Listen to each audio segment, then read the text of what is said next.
प्रयागराज महाकुंभ में उमड़ा श्रद्धालुओं का जनसैलाब। अमृत स्नान में आस्था की डुबकी लगाने को सभी हैं बेताब। देश के कोने कोने से जो तस्वीरें देखने को मिल रही हैं, वह हतप्रभ कर रही हैं। ट्रेनों में ओवर क्राउड है, स्टेशनों में ओवर क्राउड है।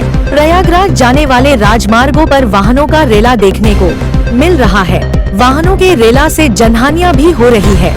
ओवर क्राउड होने से मैनेजमेंट फेल हो रहे हैं। इन्हीं सब विषयों को लेकर भारत के हृदय स्थल कटनी लखाखेरा धाम के मठाधीश आचार्य हरिओम दास ने महाकुंभ जाने वाले देवतुल्य श्रद्धालुओं से किया है अपील। देखिए भोपाल तक की एक्सक्लूसिव रिपोर्ट। न भूतो न भविष्यति। प्रयागराज कुंभ में पहुंचने वाले श्रद्धालु डुबकी के लिए जिस प्रकार से बेताब हैं, ये बेताबी कुछ कहती है। भारत के प्रधानमंत्री नरेंद्र मोदी का आह्वान, उत्तर प्रदेश के मुख्यमंत्री आदित्य योगी का आह्वान, 144 साल बाद पड़ा है ऐसा कुंभ, लेकिन भोपाल तक करता है आह्वान। ऐसा सोना किस काम का जो कान ही छिन जाए। अगर हम सनातन धर्म की बात करते हैं, सनातन स्वावलंबियों की बात करते हैं, जब आप ही नहीं रहेंगे तो गंगा पूजेगा कौन? जब आप ही नहीं रहेंगे तो मंदिर में पूजा अर्चना करेगा कौन? इन्हीं सब विषयों को लेकर के जिस प्रकार से अभी कल की बात करते हैं, 11 बजे न्यू दिल्ली में जिस प्रकार से कुंभ जाने के लिए भगदड़ मची, लगभग 40 लोगों की मौत हो गई। कौन से ईश्वर ने बोल दिया कि कुंभ स्नान करने जाइए 40 लोग, मोक्ष की प्राप्ति हो गई? क्योंकि कुंभ में किसी भी हादसे में जो मर रहे हैं उनको मोक्ष की संज्ञा दी जा रही है। एक ऐसी मोक्ष है। कुछ बातें हैं सनातन धर्म को लेकर के, और भोपाल तक सभी श्रद्धालुओं से एक निवेदन करता है, अपने जान माल की सुरक्षा कीजिए। अपने बच्चों, अपने परिवार को देख करके ही कुंभ में डुबकी लगाने का प्रयास कीजिए, क्योंकि भीड़ बहुत है। 144 साल बाद भी यह महाकुंभ फिर से आएगा।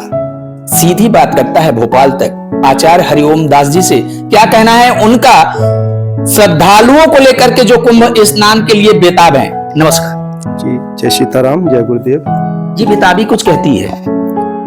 देखिए, यह बेताबी जो आप कह रहे हैं कि बेताबी कुछ कहती है, हमारे सनातन में सब कुछ नवदा भक्ति पर ही निर्भर नहीं है। जिस प्रकार हम शरीर को लेके भाग रहे हैं और भूत वर्तमान भविष्य का पता नहीं है, निश्चित यह हमारे मानसिक जो दृष्टि है ना, ये कहीं ना कहीं क्षति हो रही है हमारे जीवन की, हमारे समाज की।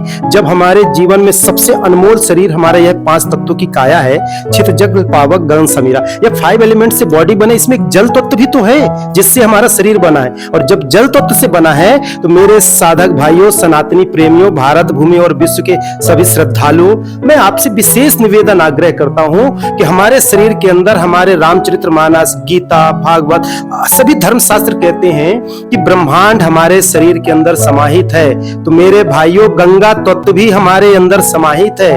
गंगा माँ का दर्शन हम प्रत्यक्ष अपने अंदर कर सकते हैं, और गंगा माँ का एक मस्तिष्क से यहाँ जल की धारा शरीर के अंदर बहती है।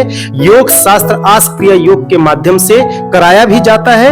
आत्म चेतना जब शरीर से यहाँ से निकलती है तो उस गंगा में डुबकी लगाएगी तो प्रत्यक्ष गंगा माँ के दर्शन होते हैं, आशीर्वाद प्राप्त होता है, जन्म जन्मांतरों के पाप नष्ट होते हैं, और आपको कुंभ से ज्यादा पुण्य लाभ मिलेगा। घर बैठे साधना के 10 मिनट की क्रिया में प्राप्त कर सकते हैं। आप परिवार से नहीं बिछड़ेंगे, शरीर हानि नहीं होगी, धन हानि नहीं होगी, और सबसे बड़ी बात, यह 84 लाख योनि का सबसे श्रेष्ठ तन मनुष्य, यह मनुष्य तन बचा रहेगा तो भगवान भी मिलेंगे और कुंभ भी मिलेगा और समाज भी बिखरेगा नहीं। इसलिए अपने मानसिक चेतना को स्थिर रखें, ध्यान साधना करें, गंगा तत्व को हृदय में जागृत करें, और प्रत्यक्ष गंगा माँ का दर्शन करके वो लाभ प्राप्त करें जो आपने हजारों बार मनुष्य तन में जन्म लेके मृत्यु के बीच में नहीं पाए, वो आपको क्षण भर में मिलेगा। कलयुग का वरदान है कि बहुत कम समय में हम परमात्मा और भगवान और आदिशक्ति माँ गंगा के दर्शन प्राप्त कर सकते हैं। बहुत बड़ी बात देखा जाए तो कटनी के लखाखेरा धाम महामंडलेश्वर ने कुंभ जाने वाले श्रद्धालुओं को लेकर के बोला, सेल्फ रियलाइजेशन, गंगा को आप अपने अंदर देख सकते हैं। कैसे देख सकते हैं? आज क्रिया योग के माध्यम से। गंगा आप में स्वयं समाहित है। उन्होंने बताया भी, पंच तत्वों से बना शरीरा, जिस प्रकार से आपका पूरा शरीर 5 तत्वों से बना हुआ है, तो एक तत्व तो हर जगह विद्यमान है, वो है भक्ति। और भक्ति से ही है शक्ति, और भक्ति और शक्ति योग से ही निर्धारित होती है। तो निश्चित रूप से जो बात आचार्य हरिओम दास जी ने बोला गंगा कुंभ जाने वाले श्रद्धालुओं को लेकर के, वस्तुतः इसका अपने जीवन में उतारने का प्रयास भी करें, क्योंकि आपका ये नश्वर शरीर जब है तभी सब कुछ संभव है। देखते रहिए भोपाल तक, मैं राकेश तिवारी। जय हिंद, जय भारत।